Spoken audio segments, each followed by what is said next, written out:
Hello sir. உங்ககிட்ட இருக்கிற hair oil use பண்ணி பார்த்துருக்கோம். ரொம்பவே நல்ல ரிசல்ட் கொடுக்குது. ஆனால் எதனால ஹேர் ஃபால் ஆகுது? ஹேர் க்ரோத்துக்கு நம்ம என்ன பண்ணணும்? என்ன மாதிரியான விஷயங்கள் பண்ணணும்? உங்களோட ஹேர் ஆயில் கூட சேர்த்து இன்னும் என்னென்ன மாதிரியான விஷயங்கள்லாம் பண்ணணும்?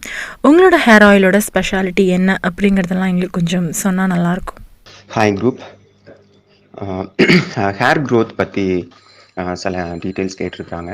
என்ன ரீசனுக்காக ஹேர் ஃபால் ஆகுது, நாங்கள் அதை எப்படி மெயின்டைன் பண்ணிக்கணும், அது மாதிரி கேட்டிருக்கிறாங்க ஒரு கொஸ்டின். ஆக்சுவலாக நம்மள்ட்ட இருக்கிற ஹேர் ஆயிலுக்கும் மார்க்கெட்டில் இருக்கிற ஹேர் ஆயிலுக்கும் என்ன டிஃப்ரெண்ட் அப்படிங்கிறது ஒரு சின்னதாக ஒரு இன்ட்ரொடக்ஷன் சொல்லிடுறேன். நம்ம கொடுக்குற ஹேர் ஆயில் வந்து மெடிக்கேட்டட் ஹேர் ஆயில். அதில் நியர்லி 300 ஹெர்ப்ஸ் நம்ம அதில் ஆட் பண்ணியிருக்கிறோம், பசும்பால் ஆட் பண்ணியிருக்கிறோம். இது போக 12 விதமான ஆயில்ஸ் அதில் கம்பைன் ஆகிருக்கு. இது போக ஒரு சின்னதாக ஒரு பவுடர் ஒன்று கொடுக்குறோம், சரிங்களா? மார்னிங் அண்ட் ஈவினிங் 2 டைம் மட்டும் அதை எடுத்துக்கணும். என்ன ரீசனுக்காகனா, நம்ம என்னென்ன மாதிரியான விட்டமின்ஸ் வந்து எடுத்துக்காமல் இருக்கிறோமோ, நம்ம எடுத்துக்காத விட்டமின்ஸ் எது எதெல்லாம் ஹேர் க்ரோத்துக்கும் ஹேர் ஃபால் ஆகாமல் இருக்கிறதுக்கும் ரொம்ப இம்பார்ட்டண்ட்டாக இருக்குமோ, அது நிறைய விஷயங்கள் வந்து இப்படி சொல்கிறது நம்மளுக்கு கிடச்சிருக்காது. அதை வந்து கான்சென்ட்ரேட் பண்ணி கொஞ்சமாக இப்படி சொல்கிறது கொடுத்துருக்குறோம். ஸோ அதையும் சேர்த்து எடுக்கும் போது நம்மளுக்கு நிறைய விதமான பெனிஃபிட்ஸ் அஷ்யூர்டாக கிடைக்கும். ஓகே, இப்போ ஹேர் க்ரோத்து இது போக ஹேர் ஃபால் ஆகக்கூடாது, எனக்கு வந்து ஸ்ட்ராங்காக இருக்கணும், ரூட்டில் இருந்து எனக்கு வந்து முடி வந்து கருமையாக வளரணும், இது மாதிரியான ரீசனுக்கு எது எதில் அகெயின்ஸ்டாக இருக்குது அப்படின்னு பார்த்தோம் அப்படின்னு சொன்னால், ஃபர்ஸ்ட்டு வந்து அதுக்கு முன்னாடி பிளட்டோட தன்மை பற்றி நம்ம சொல்லிடலாம். பிளட்டில் வந்து ஆசிடிக், ஆல்கலைன் அப்படின்னு 2 விதமான மாலிக்யூல்ஸ் கலந்துருக்கும். தமிழில் சொல்ல போகிறதா இருந்தால் அமிலத்தன்மை இருக்கும், அதே மாதிரி காரத்தன்மையும் இருக்கும். இதை வந்து பிஹெச் லெவலில் வந்து நம்மளால் மெஷர் பண்ணிக்க முடியும் ஒரு லேபில் போயிட்டு. இப்போ அசிடிக்கும் இம்பார்ட்டன்ட், ஆல்கலைனும் இம்பார்ட்டன்ட். ஆனால் இதோட ரேஷியோ மாறும் போது என்ன ஆகும் அப்படின்னு சொன்னால், ஹேர் க்ரோத் வராது, நிறைய ஹேர் ஃபால் ஆகும், இது போக மூட்டி வலி வரும், இது மாதிரி நிறைய விஷயங்கள் சொல்லிக்கிட்டே போகலாம். ஆனால் எதுவுமே எப்படி சொல்கிறேன், அந்த பாசிட்டிவாக சொல்ல முடியாது, சரிங்களா? ஆல்கலைன் ஒரு பர்சன்டேஜில் இருக்கணும் அப்படின்னு சொன்னால், அதே மாதிரி ஆசிடிட்டி அதோட ஒரு பர்சன்டேஜில் இருக்கிறது ரொம்ப நல்லது. Okay, fine. இது மிஸ்மேட்ச் ஆகும் போது நிறைய ப்ராப்ளம்ஸ் வருது, எஸ்பெஷலி ஹேர் ஃபால், இது போக டேண்ட்ரஃப் வரலாம், எது வேணாலும் நடக்கலாம். ஓகே, அடுத்தது முக்கியமான ஒரு ரீசன் பார்த்தோம் அப்படின்னு சொன்னால் ஸ்ட்ரெஸ்.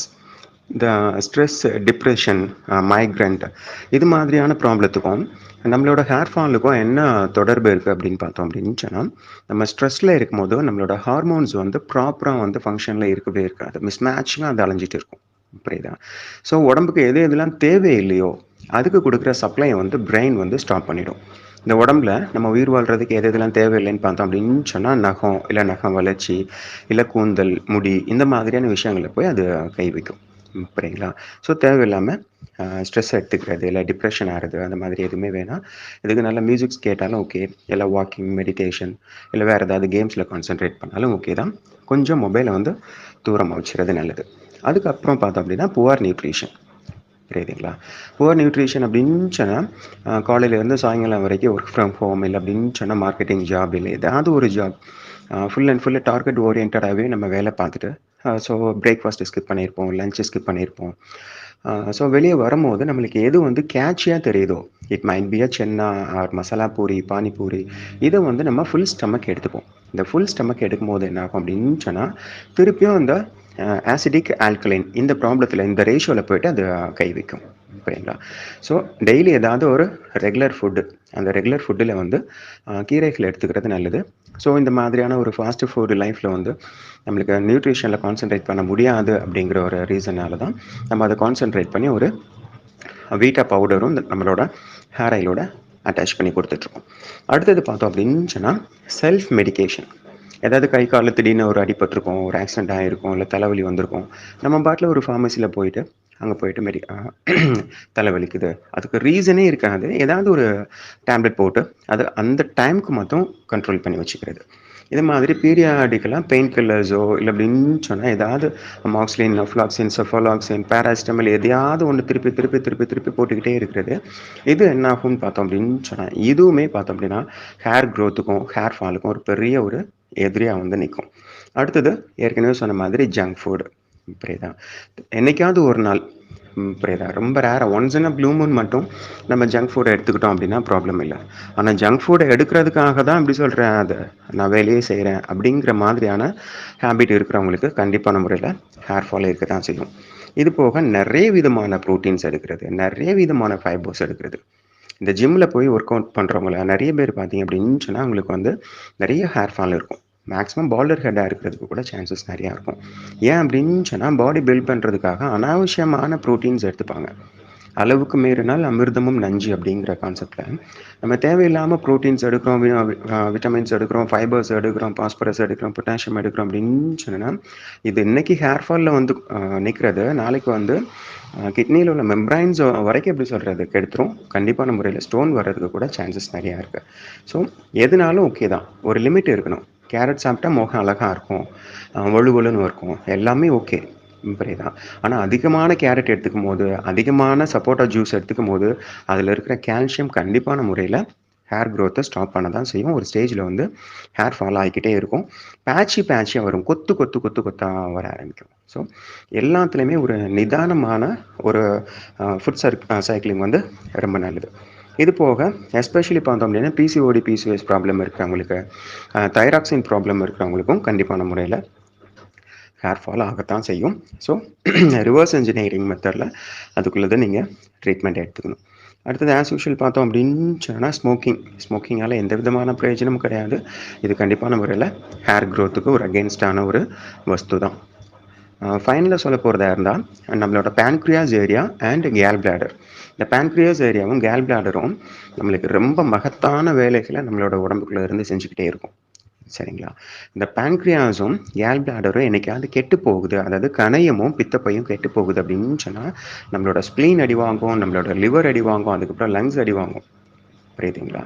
ஸோ தயவு செய்து தேவையில்லாத சாப்பாடை சாப்பிட்டுட்டே இருக்காதீங்க. ஏன்னா நாக்கு வந்து எது ரொம்ப அழகாக இருக்குதோ அதை திருப்பி திருப்பி சாப்பிடணும், அந்த மாதிரியான ஒரு டெம்டேஷன் நம்மளுக்கு கொடுத்துக்கிட்டே இருக்கும். சரிங்களா?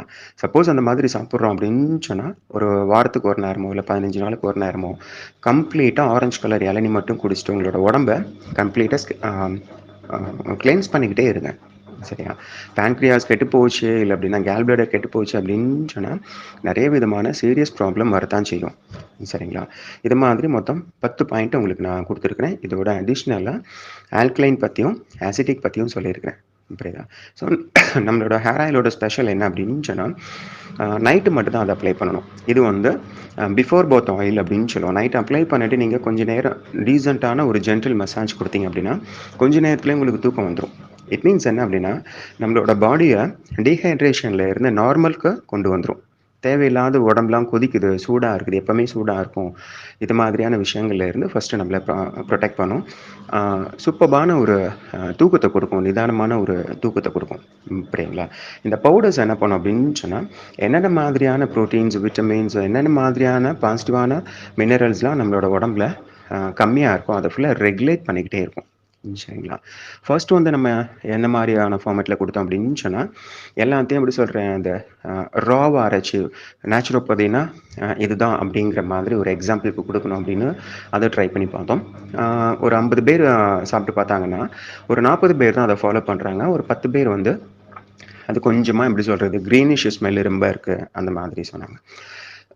அதுக்கப்புறம் என்ன பண்ணோம் அப்படின்னு சொன்னால் அது வந்து ஒரு கேப்சூல் ஃபார்மில் கன்வெர்ட் பண்ணோம். ஸோ அந்த க்ரீனிஷ் ஸ்மெல் யாருமே ஃபீல் பண்ண தேவையில்லை, அதுக்குள்ளே இருக்கிற பாசிட்டிவான மெம்பரைன்ஸ் மட்டும் அவங்க எடுத்துக்கலாம் அப்படின்னு சொல்லிட்டு அதுலேயும் பார்த்தோம் அப்படின்னு சொன்னால் சார் டேப்லெட் போடுறது ஒரு சிக்கான ஒரு ஃபீலிங் இருக்குது. இப்போ நம்ம என்ன பண்ணியிருக்கோம் அப்படின்னு சொன்னால் ஜஸ்ட் எப்படி சொல்கிறேன், அது ஒரு பீடா ஃபார்மில் அதை ரெடி பண்ணியிருக்கோம். ரொம்ப டேஸ்டியாக ஃபுல் அண்ட் ஃபுல் எப்படி சொல்கிறேன், அது நாட்டு மருந்துகளை மட்டும் போட்டு ரொம்ப அழகாக ரெடி பண்ணியிருக்கிறோம். ப்ரைஸில் எந்த விதமான வேரியேஷன்ஸும் கிடையாது. ஸோ யூஸ் பண்ணி பார்க்கலாம். யூஸ் பண்ணி பார்த்துட்டு உங்களோட பாசிட்டிவான ரிசல்ட் எனக்கு சொல்லுங்கள். தேங்க்யூ. Thank you so much. உங்களோட ஹேர் ஆயில் பற்றியும் இன்னும் ஹேர் ஃபாலுக்கு என்ன ரீசன், ஹேர் க்ரோத்துக்கு என்னென்ன மாதிரியான விஷயங்கள் நாங்கள் பண்ணணும் அப்படிங்கிறதெல்லாம் எல்லாருக்குமே ஈஸியாக புரியிற மாதிரி எங்களுக்கு சொன்னதுக்கு ரொம்பவே தேங்க்ஸ்.